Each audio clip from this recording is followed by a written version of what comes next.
In the headlines, a high-stakes handshake set to happen in America's North. U.S. President Donald Trump and Russian President Vladimir Putin set to meet one-on-one in Alaska, a place once under Russian rule.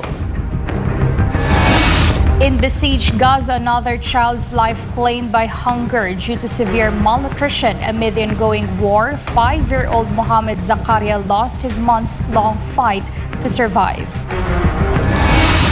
Southern Syria shaken by a horrific hospital shooting. Eyewitnesses say armed men stormed Suwaida National Hospital, killing a volunteer in front of staff and terrifying doctors and nurses. In Myanmar, thousands turned out in the capital to pay their final respects at the state funeral of acting President U Myint Swe, who passed away last week at the age of 74. In South Korea, ex-First Lady Keon-hee is behind bars over graft charges that include stock manipulation and bribery. Her husband, ex-President Yoon Suk-yeol, is also in prison as he faces trial after his impeachment in April over a batch attempt to declare martial law. Tensions rise again in the West Philippine Sea after the latest confrontation near Bajo de Masinloc involving Philippine Coast Guard vessels and Chinese ships as operations to assist fisherfolk and defend the country's claims continue. The Department of Budget and Management has turned over to Congress its proposed 6.793 trillion peso national budget for 2026, 7.4% higher than this year's. In the sports world, Gilas Pilipinas pulling off a dramatic 95-88 overtime win against Saudi Arabia and booking a quarter-final clash with undefeated Australia in the Asia Cup. I'm Fatim Nozil. Newsline World starts now.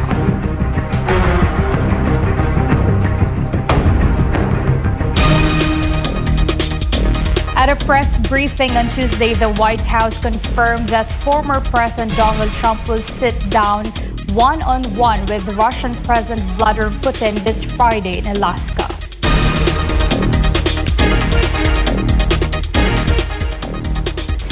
Press Secretary Caroline Leavitt says the meeting came at Putin's request, relayed through his special envoy Steve Witkoff, who recently traveled to Russia. She says Trump's goal is to gain a better understanding of how to end the war in Ukraine and hopes a trilateral meeting with Ukraine's President Volodymyr Zelensky could follow. When asked if Trump is optimistic, Leavitt called it a listening exercise. She also addressed Trump's earlier remark that he was going to Russia, calling it a slip but leaving the door open for a future visit. The talks will be held in Anchorage, a city with its own historical link to Russia, which sold Alaska to the U.S. for $7.2 million back in 1867. As of now, the exact location of the much-anticipated meeting has not yet been reported. And the goal of this meeting for the president is to walk away with a better understanding of how we can end this war. Perhaps there are plans in the future to travel to Russia, and on Friday, the president will be meeting with the Russian President Vladimir Putin in Alaska. The White House is hinting that U.S. President Donald Trump could travel to Russia in the future. This comes just days before his scheduled meeting with Russian President Vladimir Putin in Alaska. Franco Baranda reports.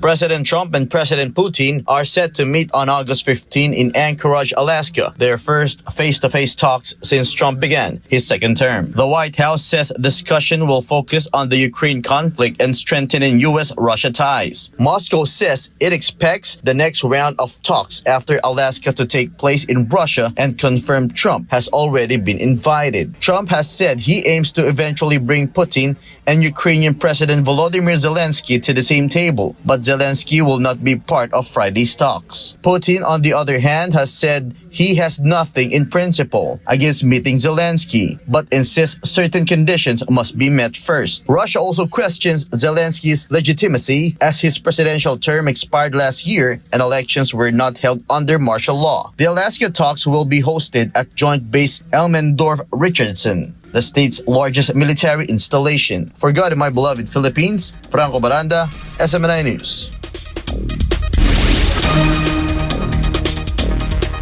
With high-stakes talks between Donald Trump and Vladimir Putin, Ukraine's president is drawing the line, saying he will not hand over the Donbas region in exchange for peace. But Trump says territorial swaps will be on the table in Alaska. This report. In Kyiv, President Volodymyr Zelensky is rejecting any Russian proposal to trade territory for a ceasefire, warning that giving up the Donbas would only set the stage for a future attack. Zelensky says Ukraine will not leave the Donbas and insists the core issue is illegal occupation. Zelensky claims setting land could hand Moscow springboard for renewed aggression, saying it would give Russia about 9,000 square kilometers, nearly 30% of the Donetsk region. The Donbas, made up of Luhansk and Donetsk, has been partly occupied by Russia since 2014. Moscow now controls almost all of Luhansk and about 70% of Donetsk. Ukraine's president argues withdrawing now would abandon fortifications and high ground, opening the door to a fresh offensive. But in Washington, President Trump says a land swap remains part of his peace plan and expressed frustration with Zelensky's stance. I was a little bothered by the fact that Zelensky was saying, well, I have to get constitutional approval. I mean, he's got approval to go into war and kill everybody, but he needs approval to do a land swap because there'll be some land swapping going on. I know that through Russia and through conversations with everybody.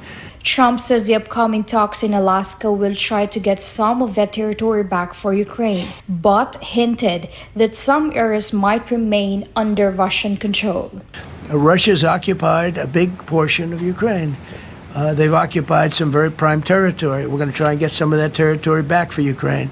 Zelensky has repeatedly rejected any territorial concessions to Russia, maintaining his claims to the country's land. Moscow, however, has insisted that any peace deal must include Ukraine's withdrawal from what it now calls its new regions. The Alaska summit with Putin is set for August 15 and is expected to focus on ending the Ukraine conflict and reshaping the battlefield map.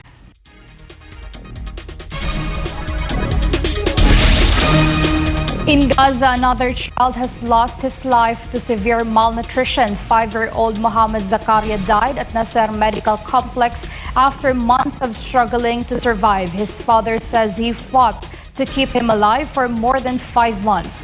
Justin Nazario for the rest of the story. Doctors say Muhammad's body was little more than skin and bone, a result of extreme hunger and lack of baby formula, supplements, and proper nutrition. Palestinian media report at least 222 people, including 101 children, have died of malnutrition since the war begun. محمد زكريا كان يعاني من سوء تغذية شديد جدا حيث أن كان وزنه قرابة 12 كيلوغرام لكنه يعني ساعة الوفاة كان 3 كيلوغرام. محمد زكريا من أحد الأمثلة على سوء التغذية الشديد الذي يعصف في الأطفال في قطاع غزة. هو يعاني من يعني إصابة حركية أو إعاقة حركية لكنه هذا لا يمنع أنه أصيب بسوء تغذية شديد. The doctor added that he was nothing more than a skeleton covered in skin. Meanwhile, on Tuesday, a 2-year-old Sham Kudai was rushed to the same hospital, weighing only 4.5 kilos. She suffers from severe malnutrition, an enlarged liver, and a suspected rare genetic disorder. Doctors warn she needs urgent treatment outside Gaza or her immune system will collapse. The United Nations says more than 100 children have died of malnutrition since October 2023. The World Food Programme warns 300,000 others in Gaza are at serious risk. Israel denies carrying out a policy of starvation, blaming Hamas for looting aid, a claim Hamas rejects. The war began on October 7, 2023, when Hamas launched a deadly attack on southern Israel, killing more than 1,100 people and taking over 200 hostages. Israel's response has killed more than 61,000 Palestinians, according to local authorities. Justin Azario, your citizen correspondent, reporting for Newsline World. Armenia and the United States have kicked off their annual joint military exercise Eagle Partner 2025.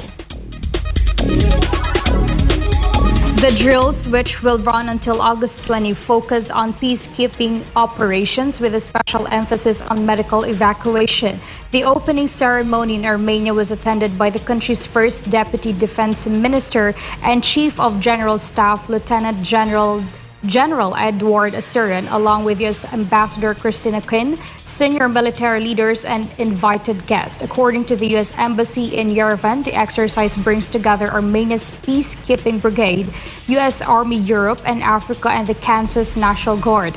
Running through August 20, the drills aim to strengthen interoperability between units in international peacekeeping missions, exchange best practices in command and tactical communications, and boost the readiness of Armenians' peacekeeping forces. The U.S. Embassy says these units regularly take part in similar joint exercises with partner nations to prepare for deployment in what it calls peacekeeping roles. Wildfires are wreaking havoc across Montenegro, burning for a second straight day on Tuesday as scorching summer heat fuels the flames. Sarah Santos reports. From the Adriatic coast to inland villages, blazes have been reported in Piperi, Kuchi, Kanj-Buljeritsa, and Bijilipolje. Senior emergency official Nikola Bojanovic has described the situation as catastrophic. Evacuations are already underway in some municipalities. In the Bar region, thick plumes of smoke rose over the coastal towns of Kanj and Buljeritsa, while in Podgoritsa's Durkovice-Rogami area, the fire engulfed hillsides. Montenegro has called in reinforcements, with neighboring Serbia sending a Russian-made Kamov firefighting helicopter, the largest in the region with a 5-ton payload. Footage shows it scooping up water and dumping it over the burning slopes. Serbia's Ministry of the Interior says the Kamov has been airborne since early Tuesday morning, dropping more than 248 tons of water so far. 5 more Serbian helicopters are on standby to assist. Deputy Prime Minister Ivica Dačić says the mission reflects Serbia's readiness to help its neighbor, declaring solidarity knows no borders. Reporting, Sarah Santos, SMNI News. Up next, in Myanmar, thousands turned out in the capital to pay their final respects at the state funeral of acting President U Myint Swe, who passed away last week at the age of 74. And in South Korea, ex-First Lady Keon-hee is behind bars over graft charges that include stock manipulation and bribery. Her husband, ex-President Yoon Suk-yeol, is also in prison as he faces trial after his impeachment in April over batch attempt to declare martial law. Newsline World will be back after the break.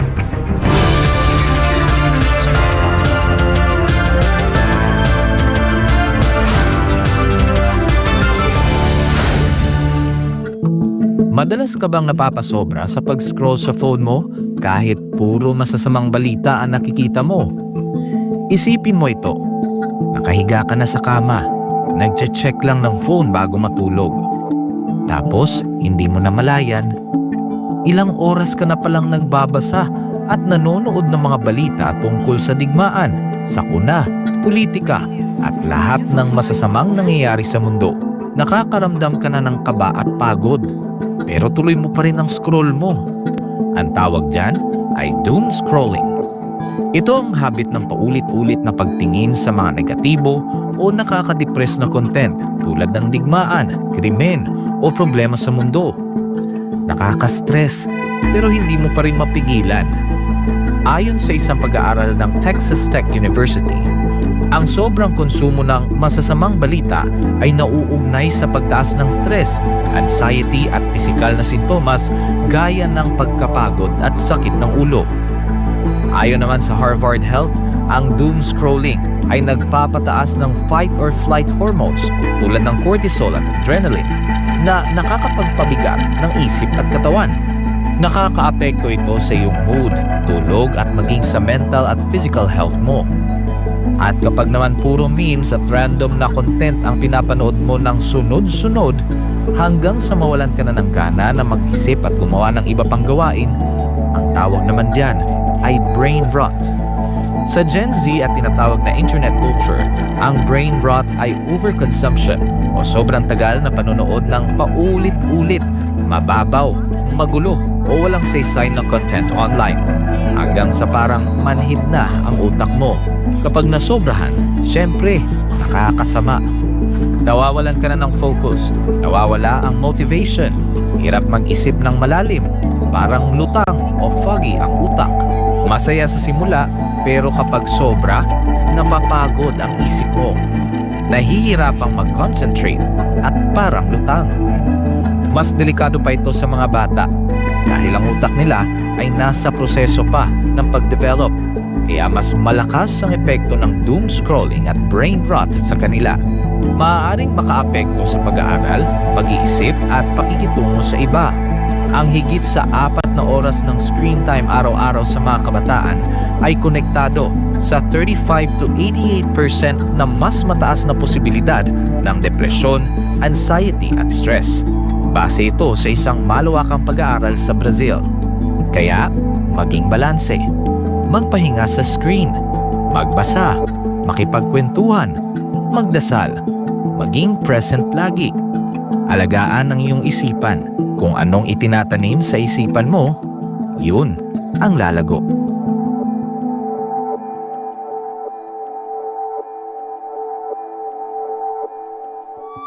Maging ligtas, maging handa. Narito ang ilang paalala kung sakaling tumama ang lindol. Maghanda ng emergency kits na may lamang flashlight, pito, first aid kit, tubig at pagkain. Alamin ang emergency exits sa inyong bahay, paaralan o opisina. Habang lumilindol, magtago sa ilalim ng matibay na lamesa upang maprotektahan ang sarili sa mga nahuhulog na bagay. Lumayo sa mga bintana at mabibigat na gamit na maaaring mahulog.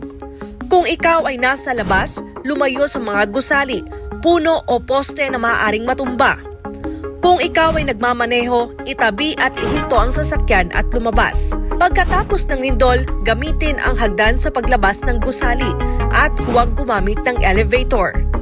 Maging alerto sa aftershocks at manatili sa open space kung kinakailangan.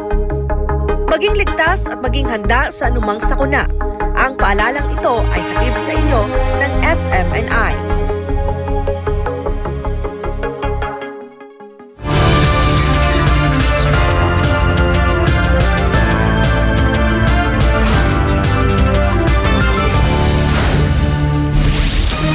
In Myanmar, thousands have gathered in the capital for the state funeral of acting President U Myint Swe.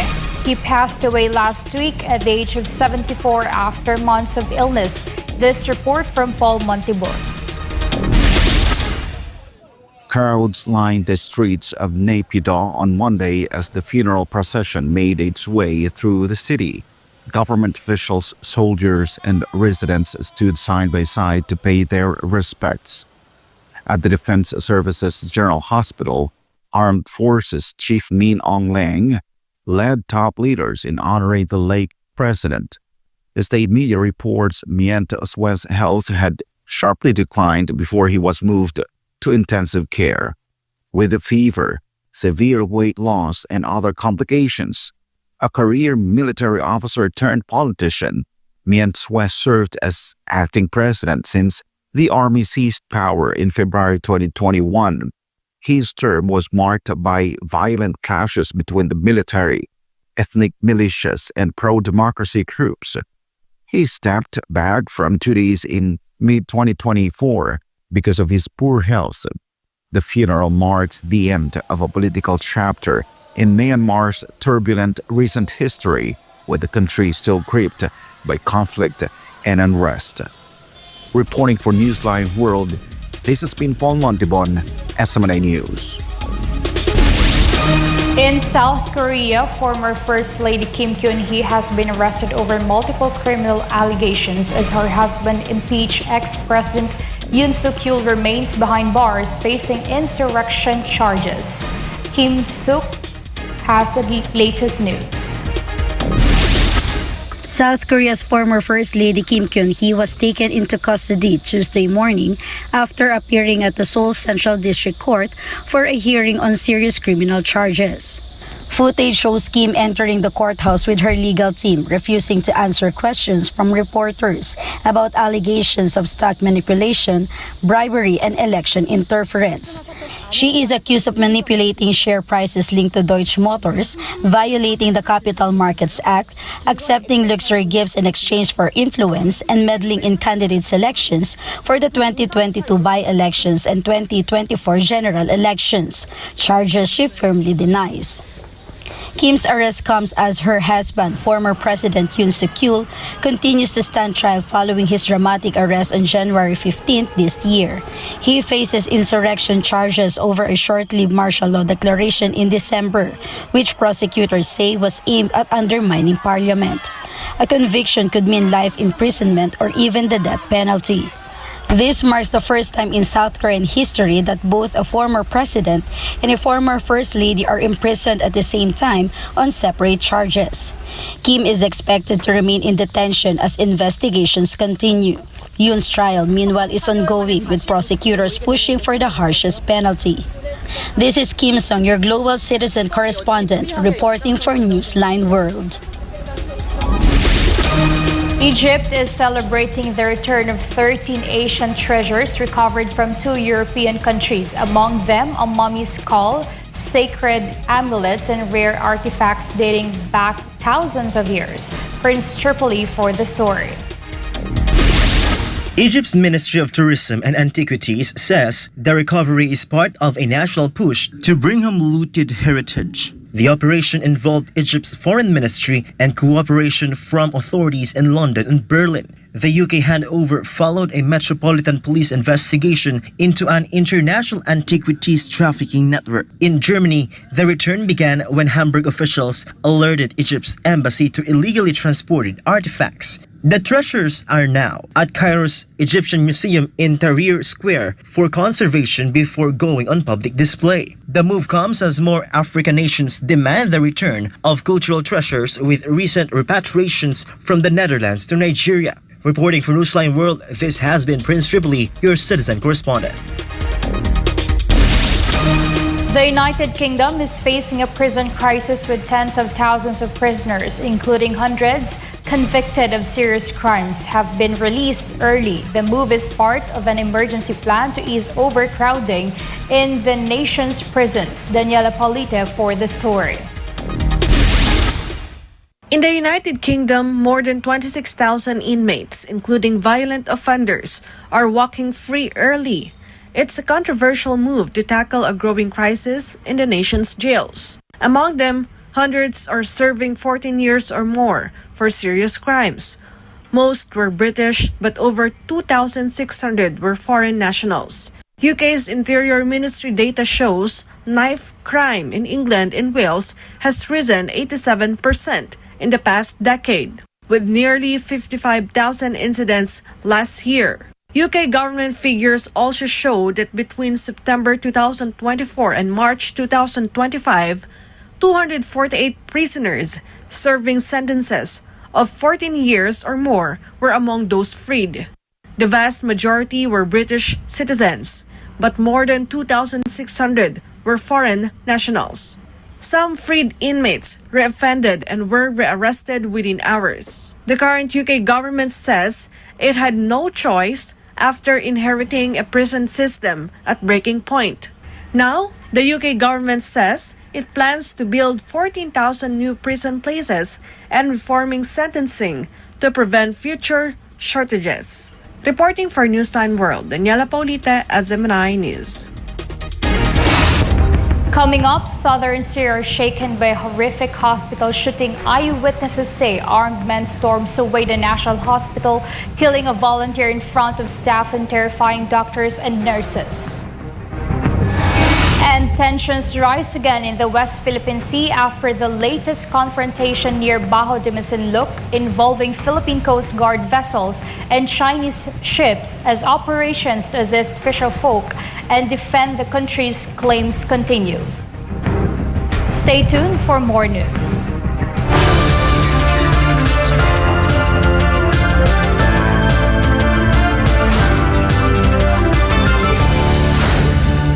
Matunog ngayon ang salitang impeachment sa Pilipinas dahil sa nakambang impeachment trial kay Vice President Sara Duterte. Pero ang tanong ng taong bayan, ito ba ay para sa interes ng bansa o para sa politikal na motibo lamang? Sa ilalim ng saligang batas, may mga opisyal ng pamahalaan na maaaring tanggalin sa pwesto sa pamamagitan ng impeachment. Kabilang dito ang Pangulo, Pangalawang Pangulo, mga mahistrado ng Korte Suprema, mga miyembro ng Constitutional Commission at ang Ombudsman. Maaaring ma-impeach ang mga nabanggit na opisyal dahil sa matinding paglabag sa konstitusyon, pagtataksil sa bayan, panunuhol, katiwalian, mabibigat na krimen o pagtataksil sa tiwala ng publiko. Sa kasaysayan ng Pilipinas, ilang matataas na opisyal na ang humarap sa impeachment trial. Noong taong 2000, si Pangulong Joseph Erap Estrada ang unang Pangulo ng bansa na humarap sa isang impeachment trial.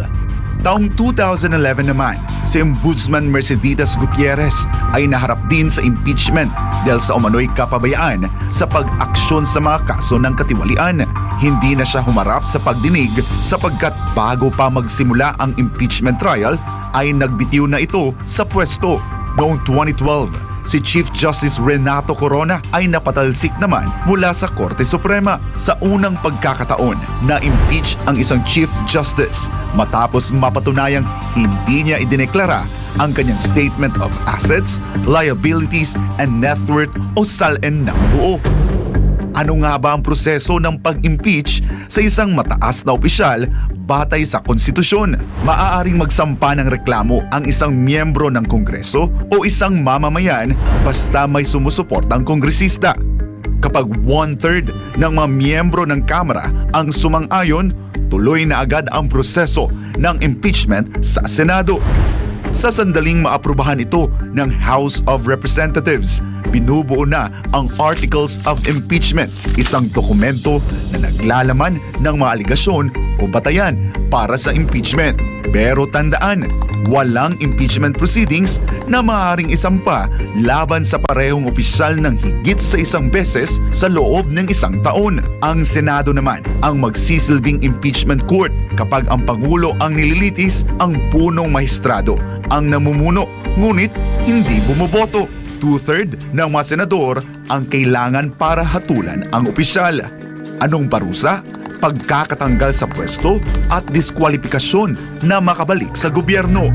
Ang impeachment ay hindi simpleng usapin sa politika. Isa itong seryosong proseso na maaaring makaapekto sa kinabukasan ng bansa. Kaya sa panahong puno ng ingay at intriga, kinakailangan nating maging mapanuri, patas at maging makabayan. Bantayan natin ang katotohanan, pumanig tayo sa hustisya at higit sa lahat, unahin natin ang interes ng sambayanang Pilipino.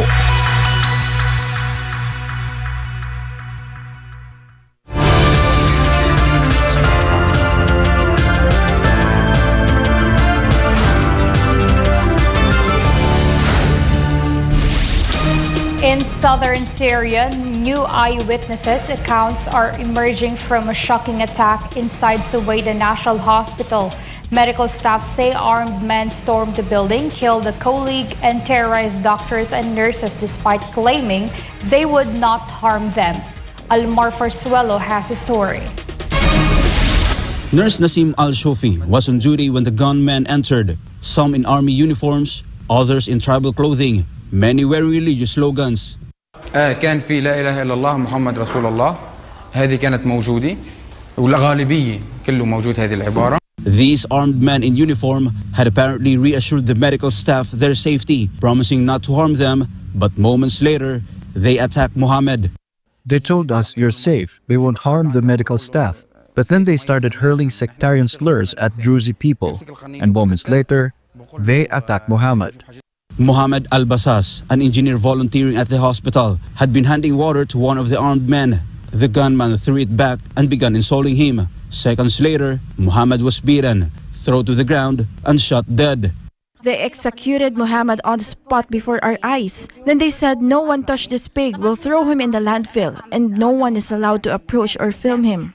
Staff say the attackers threatened to kill everyone if reinforcements arrived, search every ward at gunpoint, and harass female workers, demanding to know if they were married or accompanied by men. Some nurses say they feared being taken captive and even thought about ending their own lives to avoid it.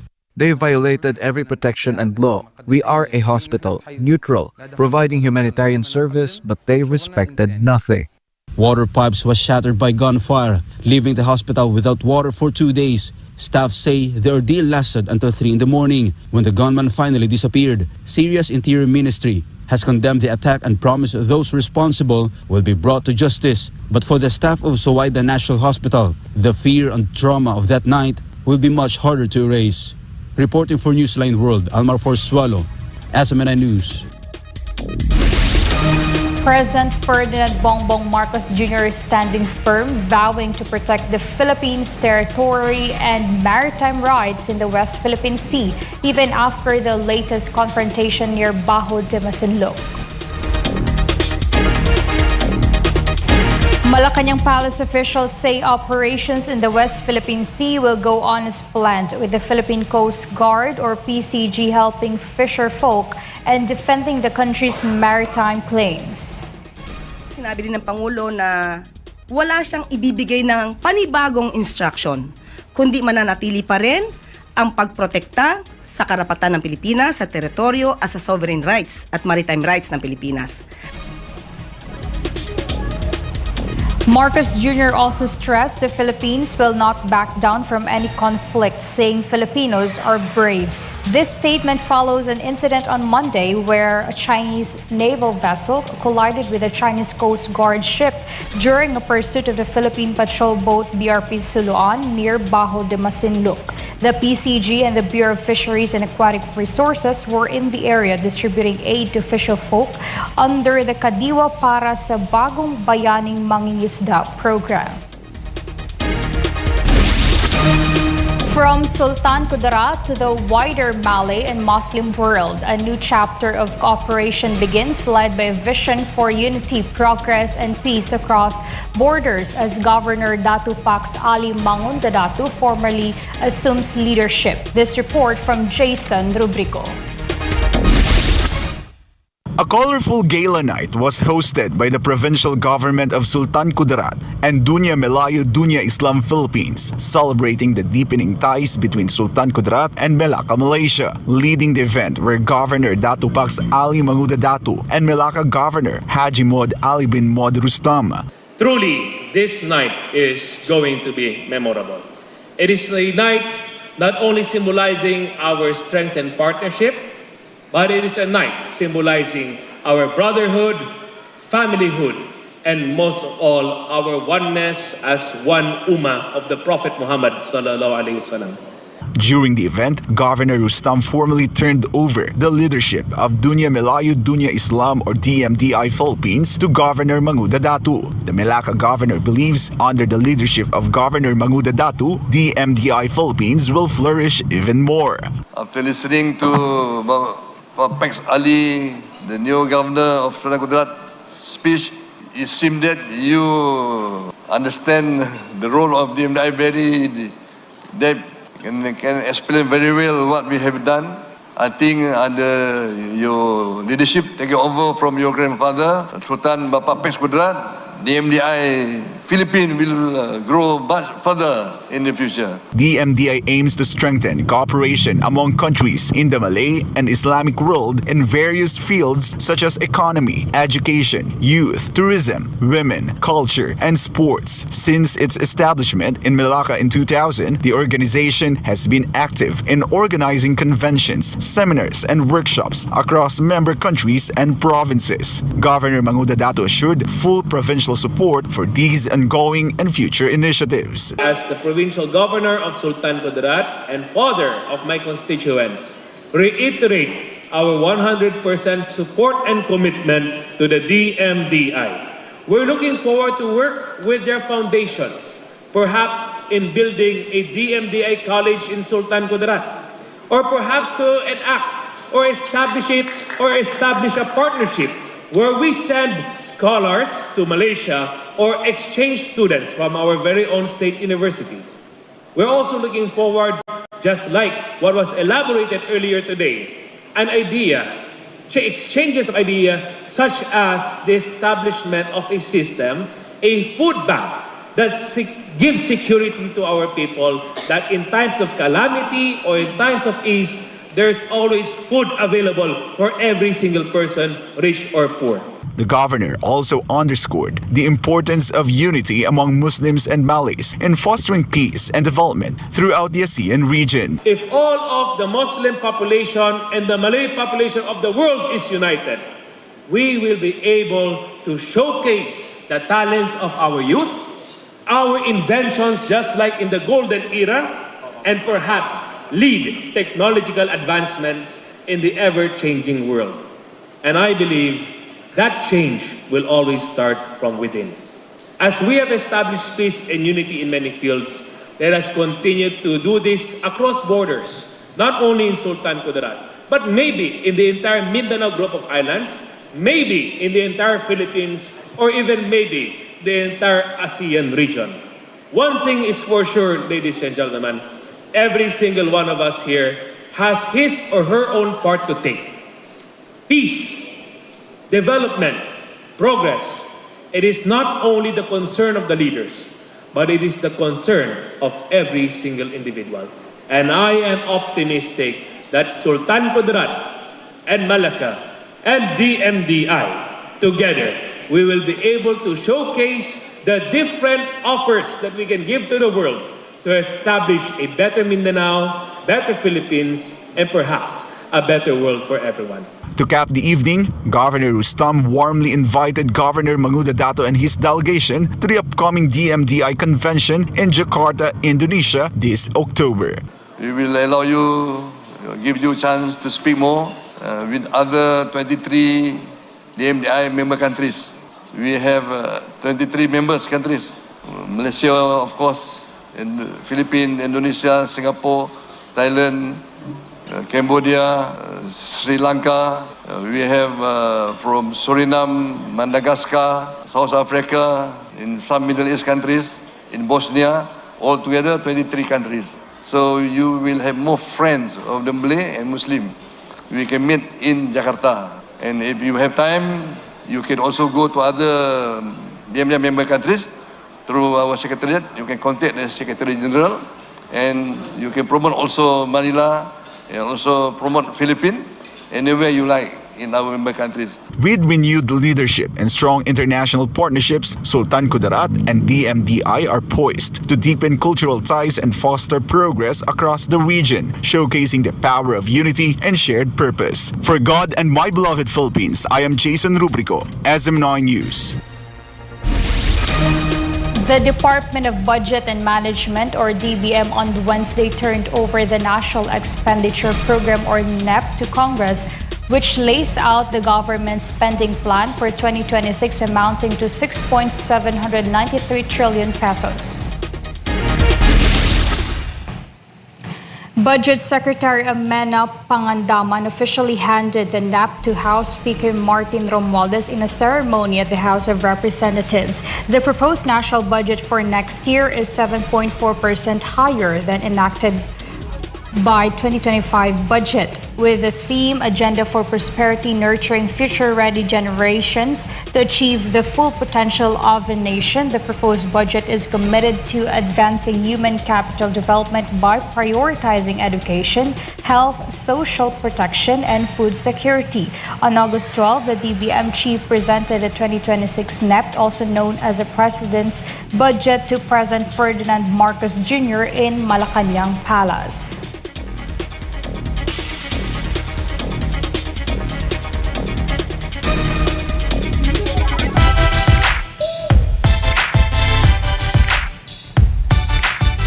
For latest sports updates, Gilas Pilipinas is set to battle in the semifinals of the FIBA Asia Cup in Jeddah, Saudi Arabia, and Newcastle United have completed the signing of AC Milan defender Malik Thiaw, adding a major boost to their backline ahead of a new Premier League season. Here's Carlo De La Peña for the latest sports news.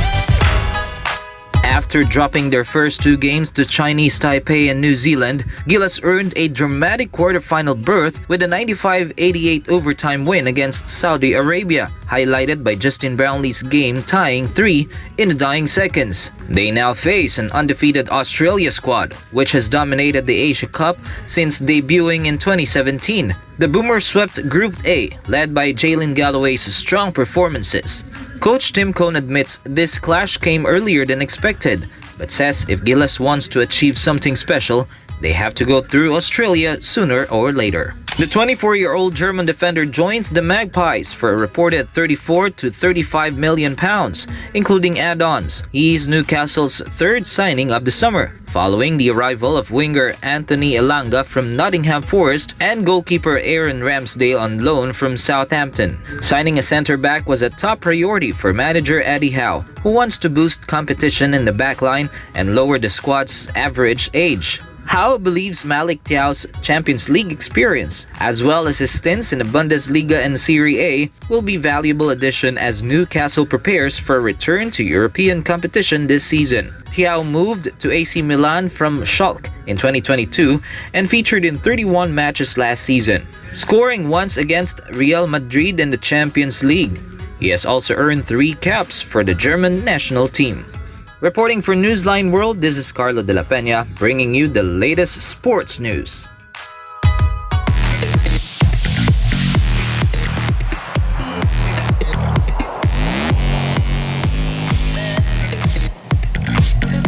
For showbiz updates, after a massively successful Eras tour, American pop sensation Taylor Swift dropped a bomb on a podcast with her boyfriend and his brother. We'll find out later on what that is.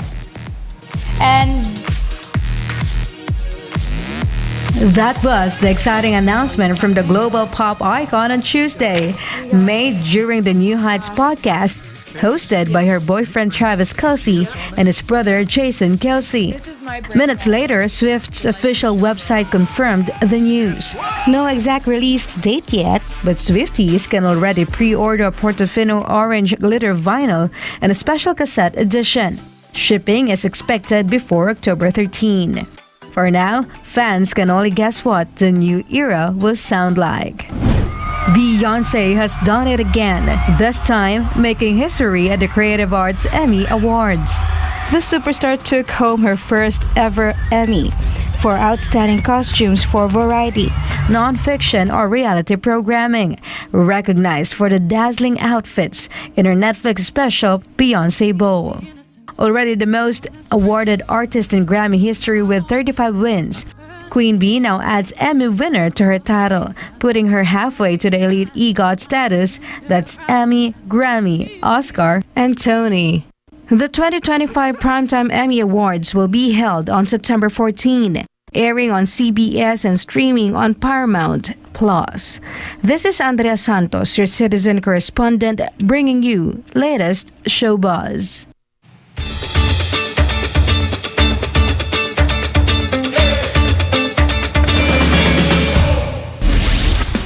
Two 20-year-old best friends from California are turning a cross-country trek into a record-breaking adventure and a mission to help others. Cherilyn Lanillo for the story. Coast of Delaware, coast of California, petition for us. We are walking across America. We're at the Atlantic Ocean. We're about to walk for almost 4,000 miles over 7 months to get home back to the Pacific Ocean. What started as a gap year adventure has turned into an inspiring feat. Drew and Philip, childhood friends from San Mateo, California, are walking 3,600 miles across America in hopes of becoming the youngest pair ever to complete the journey. The duo began their trek in March, flying to Delaware before starting their westward walk home, a mission they've dubbed the Live-In Project, inspired by Matthew McConaughey's famous line from Dazed and Confused. But this walk is about more than just making history. Drew and Philip are using their journey to raise $50,000 for Convoy of Hope, a nonprofit that supported families, including people they know, after devastating Southern California wildfires earlier this year. So far, they've already raised over $43,000, with their road trip updates reaching millions online. Now, with less than 600 miles left, the friends say they're determined to reach the Pacific Ocean by mid-September, bringing with them not just a record, but hope for those in need. Charlie Nilillo, your citizen correspondent, reporting for God and my beloved Philippines. And before we end, may we be inspired with the words of the song.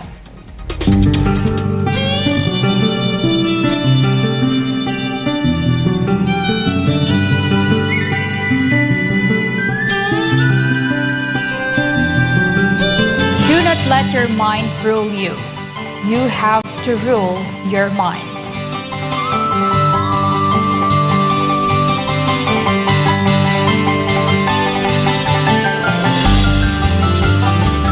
And that's all for this edition of Newsline World. For God and my beloved country, the Philippines, I'm Fatim Nazil. Thanks for watching and goodbye.